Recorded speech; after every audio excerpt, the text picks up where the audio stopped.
we're going through the 4 pieces of evidence that support the idea that plate tectonics is legit. So, you know, these things were coming in slowly. It wasn't like all of a sudden we have all of these evidences supporting it. The first one obviously was continental drift. And, you know, the song that we just watched talked about this. Well, thank you. And continental drift, we know, has its own 4 pieces of evidence that support why it is a real thing. So what was one of the reasons that continental drift was eventually believed to be a real thing? What was one of those evidences that we talked about yesterday, Sarah? Similar fossils. Okay, so fossils found on continents that used to look like they may be lined up and now they're separated by an ocean. Good, so similar fossils. What else? A couple other similar things. What do you think? Yeah, it's a puzzle-like fit. So we have similar fossils. The continents kind of fit like a puzzle. Mountain ranges that connect. Good, so similar rock types or mountain ranges. And then there's one final one. Like plants and temperature. Yeah, so we can just call that climate, okay? So that climate, like where there's tropical trees found in the Arctic and there's glacier evidence found in the tropics, right? Those things don't match up. So those are the 4 pieces of evidence that support the idea that continental drift is a real thing, that the continents actually have drifted, right? Nothing else can really explain why they are away from each other, you know, now if we didn't use that evidence, okay? And then we talked about our second and third piece of evidence that support plate tectonics. Second one was convection currents. Without those convection currents, it doesn't make sense, like what's causing this movement, right? And so the third thing that we started talking about yesterday was sea floor spreading. And again, it does exactly what the name says. The sea floor is going to spread. And this actually happens at divergent plate boundaries, and we'll talk about that when we get into our boundary part of this unit. So we had looked at, so here in our third piece of evidence. Slide. Aren't we on 14? Yeah. Okay. And so we're looking at this, and we know that the ocean floor is not flat. That we've actually done a lot of tests using some of that same process that we talked about last unit, where they can actually send out like sonar signals, and then it bounces back, and they can kind of record, okay, how deep is it, how shallow is it, and from there they can make a topographic map which kind of lays out the surface of the ocean. So a lot of times we think it's just perfectly flat like this table, but there's actually a lot going on under the surface.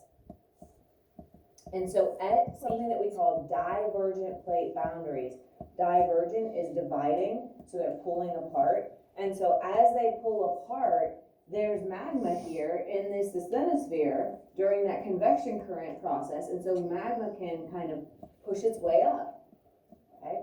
And when that happens, it's not just like a single hole, like lava coming out of a volcano. It's along a whole line. So if you think of like this line separating, and then magma's filling in that whole line. This line, imagine this whole thing spreading slowly. We call that a ridge, all right? And that happens, we call them mid-ocean ridges. Clever, because they happen in the middle of oceans, right? And it's a ridge that forms. So if you think about it, as this ridge is separating, this magma is then there to fill it in. And you guys told me yesterday, what's the temperature of the ocean at the bottom? Very cold. Okay, very cold. And so you have this hot magma that's coming up, and it gets cooled very quickly. And then that kind of cools and hardens and becomes new ocean floor. And then it keeps spreading, more magma comes up, keeps spreading, more magma comes up. And every time that magma comes up, it gets cool, it gets hardened, and it becomes new ocean floor. If like the deeper you go in the ocean, it gets colder. What about like all the animals?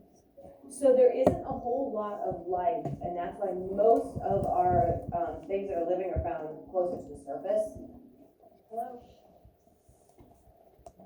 Yes, with our things or no? Okay, Okay, I need you in the office, just leave your things. Yeah, so, and we'll actually talk about, there's some things that, some like ocean vents and things that warm places that are normally cold. And so there are some kind of unusual life forms found there because like it's warm and they can actually survive. But yeah, most of the time there's not a whole lot of living organisms down way deep in the depths of the ocean. And it is because it's too dark, it's too cold, there's nothing there that sustains what they need to live. Yes, What about blobfish? what about them? They live down there. Well, there are some. We'll talk about, hold on, we'll talk about a few things, okay, when we get there. So anyways, this process is continual, like the plates are dividing, the magma's coming up, then the magma gets cooled, and then that becomes the new ocean floor. And so this happens over and over and over. So at this boundary, you can see it's spreading, and then the magma comes up, and now you can see every time it changes color, it's showing kind of a different, it's a kind of like a new set of ocean crust that's coming up, and you can see it kind of runs parallel with this ridge. So if this is the ridge, I know that this is always going to be the youngest, newest crust. The older crust keeps getting pushed to the edge.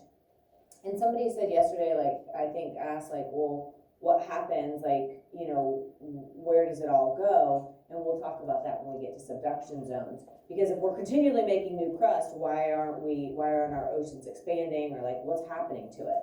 So there has to be an explanation for that too.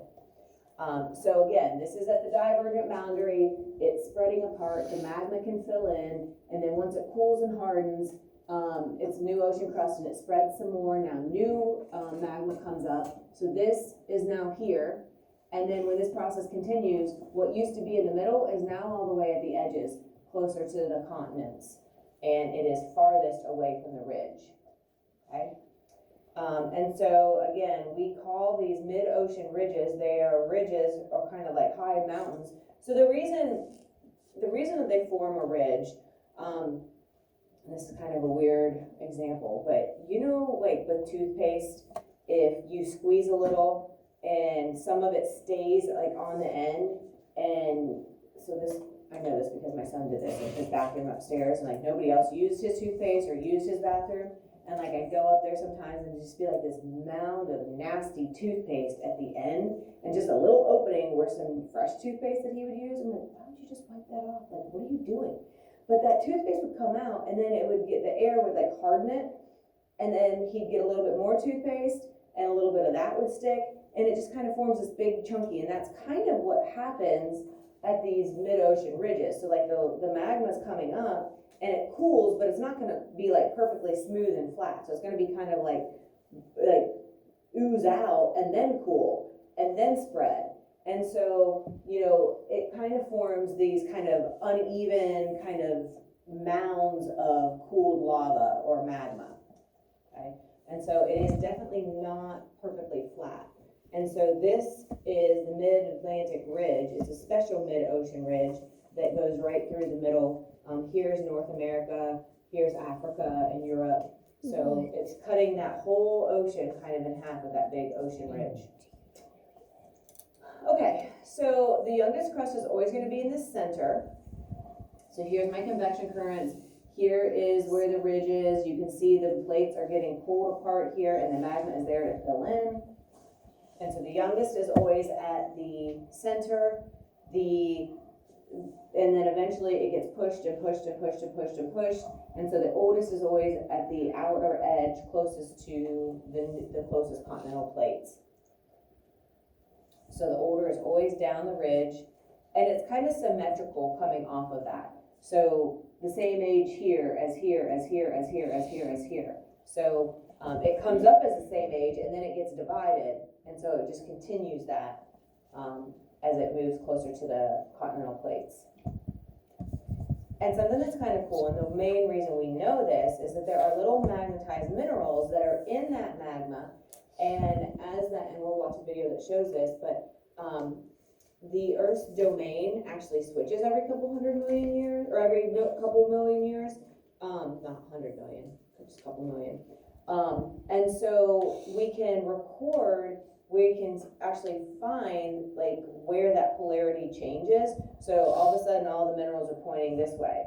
And then if the polarity of the earth changes, then the next magma that comes up, because it's magma and it's soft, it can realign, and now they're all pointing the other direction. And so that can be recorded, and we can kind of study it, and then so we can see like the age, and that's part of the reason that we understand, you know, that the seafloor spreading is actually happening.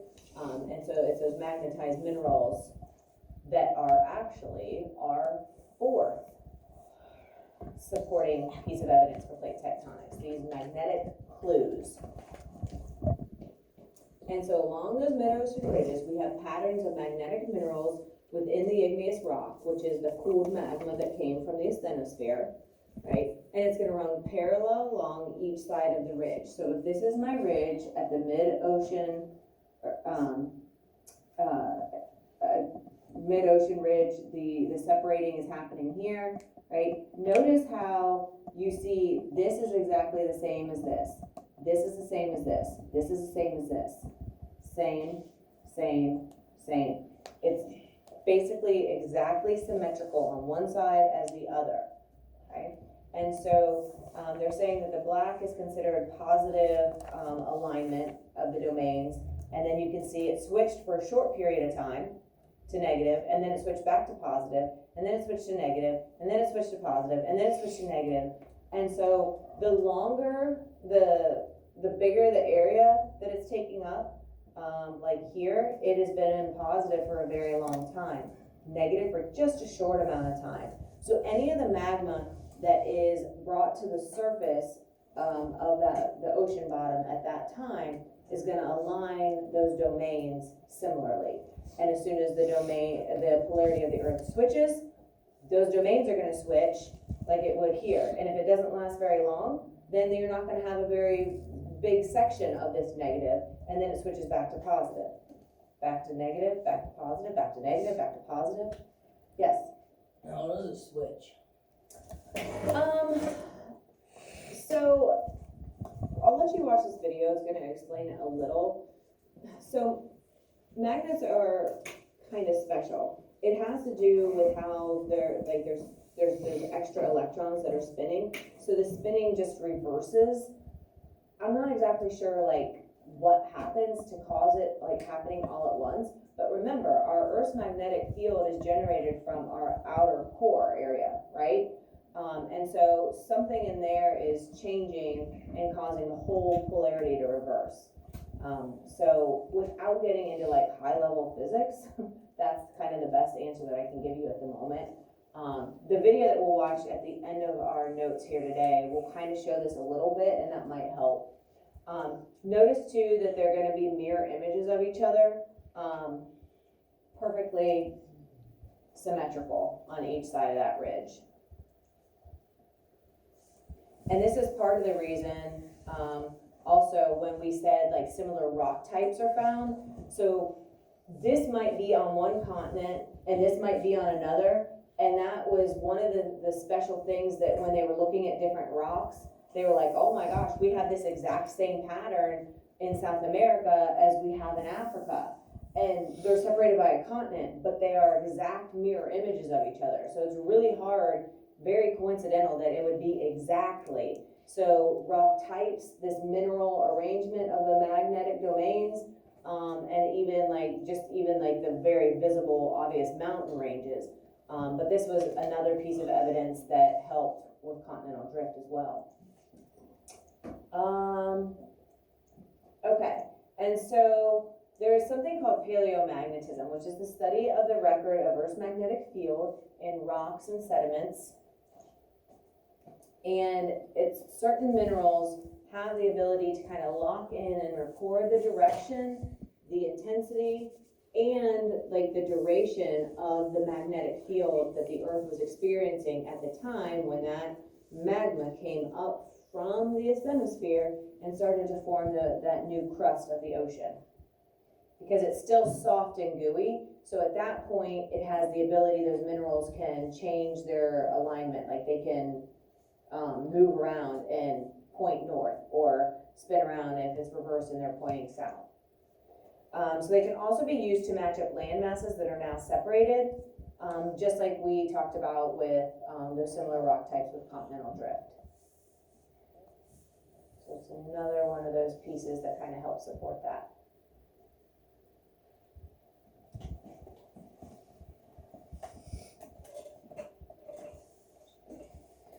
So we've had 4 pieces of evidence to support plate tectonics. Continental drift, we have seafloor spreading, we have convection currents, and we have magnetic clues. We also know that there are 4 pieces of evidence to support Alfred Wenger's continental drift: similar rocks, similar climates, similar fossils, and then that puzzle-like fit. Okay, so those things you are going to need to have a pretty good understanding. I like this. You can see this is the magma. It's positively aligned, negatively aligned, positively aligned, negatively aligned. So like this was a really long stretch of negative alignment. Kind of short for positive, medium for negative, then back to positive. And so this is changing, you know, every couple million years or so. So,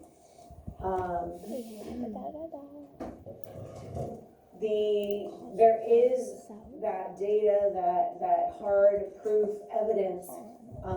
It's like taking one half of the ridge is in Africa, one half of the ridge moved to South America, and so like they're separated obviously by the Atlantic Ocean, but when you align them, like if you would move them back, they align perfectly and the patterns match 100%. Same thing, there are some rocks in Alaska that have the exact same magnetic orientation as if they've been laid down at the equator. So there are matching kind of, like this half is like way up in Alaska, this half matches what is down at the equator. Understanding that, you know, things had shifted at some point. It's too coincidental to have exact matches of these magnetic alignments because they're so particular, right? You have, you know, the positive and the negatives match up, and also the like how big or how long of that period was it positive or negative. If there's no set pattern, you see some that are really skinny and don't last very long. You see some that were really big and they lasted for a long time. So it goes, you know, it's kind of random. And so it's really hard to have random things that just coincidentally align perfectly. Right. And so obviously it makes sense that at some point, what is now Alaska would have been a lot farther south, or else again, like the data we have, the information we've collected doesn't make sense. Like we have to have a way to explain it, and that is the way.